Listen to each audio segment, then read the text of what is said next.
Em Gênesis capítulo 2, versículo 15 a 17, nós lemos o seguinte: E tomou o Senhor Deus o homem e o pôs no jardim do Éden para o lavrar e o guardar.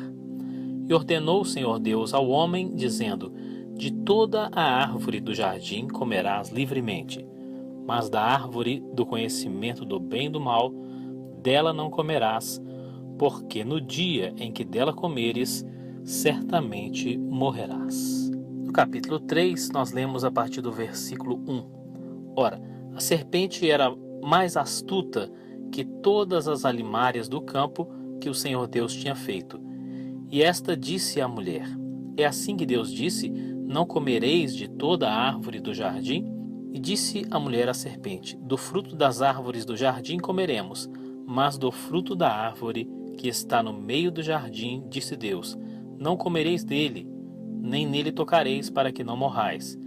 Então a serpente disse à mulher: Certamente não morrereis, porque Deus sabe que no dia em que dele comerdes, se abrirão os vossos olhos, e sereis como Deus, sabendo o bem e o mal. E viu a mulher que aquela árvore era boa para se comer, e agradável aos olhos, e árvore desejável para dar entendimento. Tomou do seu fruto e comeu, e deu também a seu marido, e ele comeu com ela. Eu gostaria de falar hoje sobre a fé, os sentidos e as emoções. Antes de ser tentada pela serpente, Eva vivia pela fé. Mas como podemos afirmar isso? Porque nós lemos aqui no capítulo 2 de Gênesis que Deus falou para o homem: Não comerás da árvore do conhecimento do bem e do mal. Deus falou isso para Adão. Está aqui em Gênesis 2, 16 e 17. E não para Eva, porque Eva ainda não tinha sido criada. A criação da mulher vem a partir do versículo 18. Penso que Adão transmitiu à sua mulher a ordem divina. Então Eva deveria viver pela fé, ela deveria acreditar no que Adão falou a respeito da proibição divina. E ainda que possamos imaginar que Deus possa ter falado com Eva em outra oportunidade, ainda assim a fé prevalecia. Por quê? Deus disse: No dia em que comerdes deste fruto, certamente morrereis. Mas Eva não sabia exatamente o que era morte. Ela nunca tinha visto alguém morrendo. Então, ela deveria apenas crer no que Deus falou e pronto. Ainda que não tivesse pleno entendimento daquelas palavras ditas por Deus. Então, a fé prevalecia. Mas um dia veio a tentação.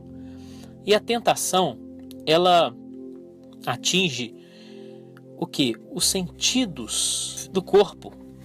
Nós temos os sentidos aí no capítulo 3 de Gênesis. Em primeiro lugar, Eva deu ouvidos à serpente. Olha aí o sentido da audição. Eva ouviu a serpente. Depois, em Gênesis 3:6 está escrito que Eva viu que a árvore era boa. Então temos aí a visão.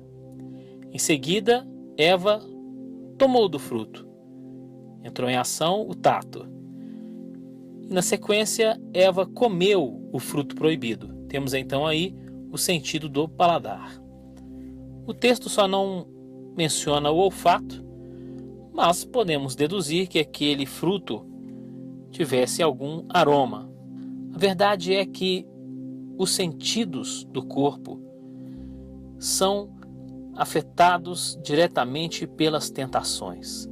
A serpente chegou ali apelando para os sentidos físicos e eles funcionaram ali de modo contrário à fé. Então podemos dizer que os sentidos do corpo são as portas e janelas da alma, ou portas e janelas do coração. Então a tentação veio ali através dos sentidos. Em seguida aconteceu o quê? O pecado e uma mudança de rumo na vida de Adão e Eva. Percebemos, portanto, que a fé e os sentidos físicos podem, muitas vezes, serem elementos conflitantes. As percepções que nos vêm através dos sentidos do corpo provocam emoções na nossa alma. Então veja como são importantes os sentidos físicos para as sensações da nossa alma, porque os sentidos vão provocar as emoções e elas podem ser contrárias à nossa fé. Como assim? Ao invés de continuar acreditando no que Deus falou, Eva preferiu mudar o rumo da sua vida em função das sensações que lhe vinham pelos sentidos do corpo. Assim também, as nossas emoções, elas parecem tão reais, elas parecem tão convincentes, que muitas vezes mudamos o rumo da nossa vida por causa das nossas sensações físicas, por causa das nossas emoções e acabamos tomando uma direção contrária à fé. Mas nossas emoções não podem ocupar o lugar da fé na nossa vida. Por quê? Nossas emoções são muito voláteis. Elas surgem com muita facilidade e da mesma forma se vão. Então vejamos, por exemplo, filmes, novelas, músicas nos fazem rir e chorar. Quantas pessoas choram diante de um filme? Tais obras de arte, mesmo que sejam mentiras, provocam alegria, tristeza, ira, revolta e medo. Então veja como que as nossas emoções, elas se alteram com facilidade. Não precisamos de muita coisa para que nossas emoções se manifestem ou mudem de uma hora para outra. Portanto, não podemos confiar cegamente nas nossas emoções, abrindo mão da nossa fé. Veja o que está escrito em Provérbios 12, 25. A ansiedade do coração do homem o abate, mas uma boa palavra o alegra. Veja aí uma palavra que chega ao nosso coração através de um dos sentidos do corpo. Essa palavra provoca uma emoção, ela nos alegra. Uma palavra. Veja como a emoção ela é facilmente alterada por estímulos exteriores. Uma palavra pode provocar um grande efeito na nossa alma, no nosso coração. Pense bem, um elogio ou uma ofensa provoca grande efeito nas nossas emoções. Eu me lembro de um episódio na história de Isaac, quando os sentidos do corpo têm papel muito importante. Quando Isaac estava velho e sentiu que era o momento de abençoar o seu filho primogênito, então os sentidos do corpo aparecem ali de forma determinante para o que vai ser feito. Em primeiro lugar, Isaac estava cego, então lhe faltava a visão. Em seguida, o paladar é muito valorizado, porque Isaac diz para Esaú: meu filho, vai lá e caça um animal, prepara um prato gostoso para mim, para que a minha alma te abençoe. Olha só, o que vem pelo paladar afeta a alma.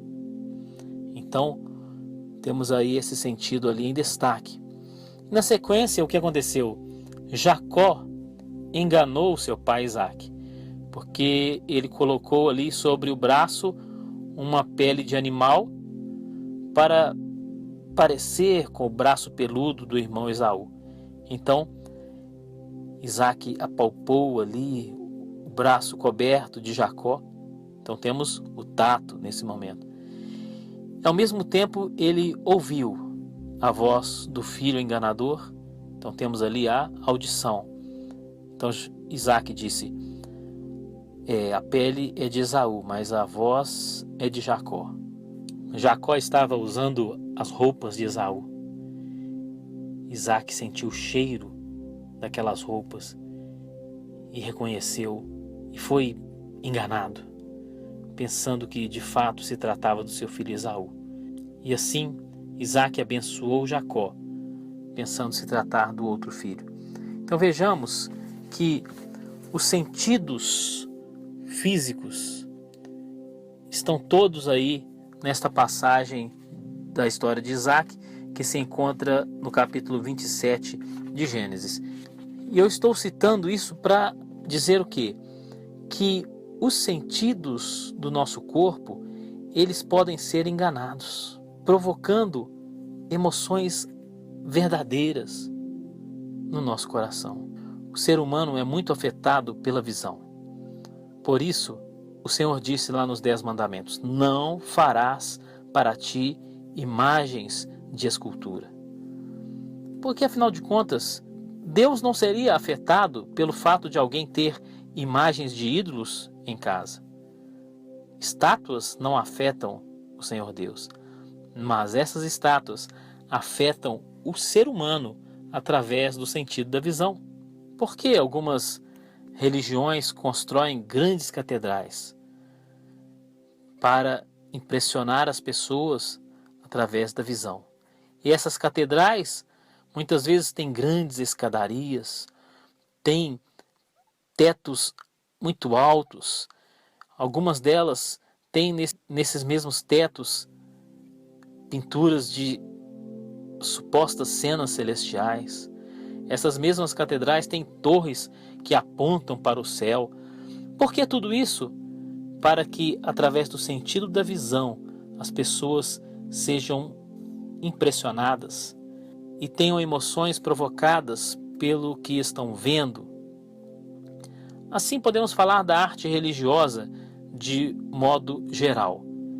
A arte religiosa vai atingir os sentidos do nosso corpo, principalmente a visão e a audição, provocando emoções, e muitas vezes o ser humano confunde as emoções com experiências espirituais. E qual é o problema das emoções? As emoções afetam a vontade do ser humano. Então vamos recapitular. Temos a fé, mas a fé muitas vezes entra em conflito com os sentidos e as emoções. Por quê? O que nós percebemos pelos sentidos do corpo produz emoções que, por sua vez, afetam a nossa vontade. E muitas vezes tudo isso se torna contrário à fé. Então a grande questão que eu quero levantar com tudo isso é o seguinte: será que nós seremos controlados pelas emoções? Ou viveremos pela fé? Muitas vezes somos movidos pelas emoções, e se sentimos uma forte emoção, ficamos muito satisfeitos com isso e queremos mudar a nossa vida em função daquela emoção. Pode ser, por exemplo, uma paixão. E os compromissos existem justamente para que nós não sejamos controlados simplesmente por emoções, porque as nossas emoções, elas são voláteis, elas mudam de um dia para o outro, portanto o ser humano precisa ter compromissos. Eu gostaria de comparar com um navio no mar. O navio é levado pelos ventos? Os ventos são comparáveis às emoções. Imagine se uma embarcação ela vai ser levada ao sabor do vento. Então está ventando para o norte, lá vai a embarcação para o norte. De repente começa a ventar para o leste, lá vai a embarcação para o leste. Começa a ventar para o sul, lá vai a embarcação para o sul. Será que é assim? Essa navegação tem algum futuro? Alguma chance de êxito? Parece que não existe nenhum objetivo nisso. Assim é uma pessoa movida pelas emoções. Mas Não, os grandes navios, eles não são levados pelo vento. Eles têm motores, eles têm leme e tem também âncoras. Então, o navio ele segue um rumo definido pelo capitão, e quando chega onde precisa chegar, âncoras são lançadas e o navio vai ficar ali. Pode ventar o que for, o navio vai ficar ali.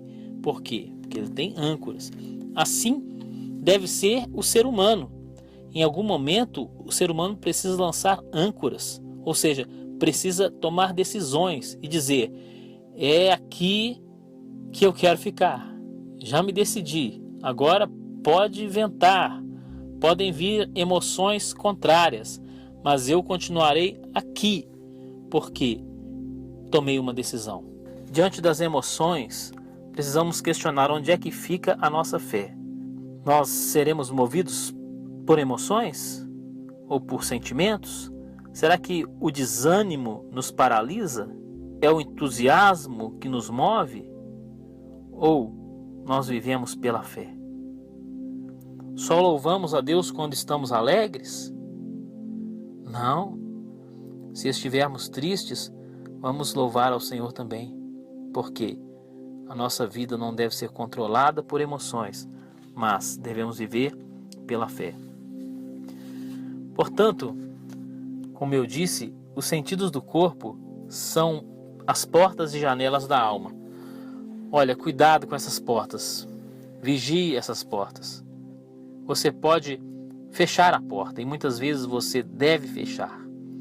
Você não deve ficar ouvindo tudo o que querem que você ouça. Você não deve ficar vendo tudo o que querem que você veja. Você precisa muitas vezes fechar as portas e janelas da sua alma, rejeitando certas influências mundanas, certas influências do ambiente que vão atingir a sua alma e vão afetar a sua vontade e podem mudar o rumo da sua vida. Abacuque falou ali no capítulo 2, versículo 4, que o justo viverá pela fé. Paulo também falou na segunda carta aos Coríntios, capítulo 5, versículo 7, que vivemos por fé e não por vista. Não podemos viver por sentimentos, por emoções, porque nem tudo na vida pode ser sentido, nem tudo pode ser resolvido através da emoção. Por isso a fé é superior. Em algumas situações temos o conhecimento de certos fatos e as emoções não têm nada a ver com isso. Por exemplo, eu sou brasileiro, mas eu sinto isso? Não. Você não sente sua nacionalidade. Você simplesmente sabe a sua nacionalidade. Eu não sinto a minha idade. Eu simplesmente sei a minha idade. Então, sentimentos e emoções aí não são determinantes para nada. Eu preciso é ter o conhecimento e a fé correspondente para que eu saiba de determinadas coisas. Como disse Jó no capítulo 19, versículo 25. Eu sei que o meu Redentor vive e por fim se levantará sobre a terra. Ele não disse, eu sinto que o meu Redentor vive. Ele não disse, já que eu estou emocionado hoje, então meu Redentor vive. Não, ele disse, eu sei que o meu Redentor vive. Isso é firmeza, isso é fé baseada no conhecimento e não no sentimento.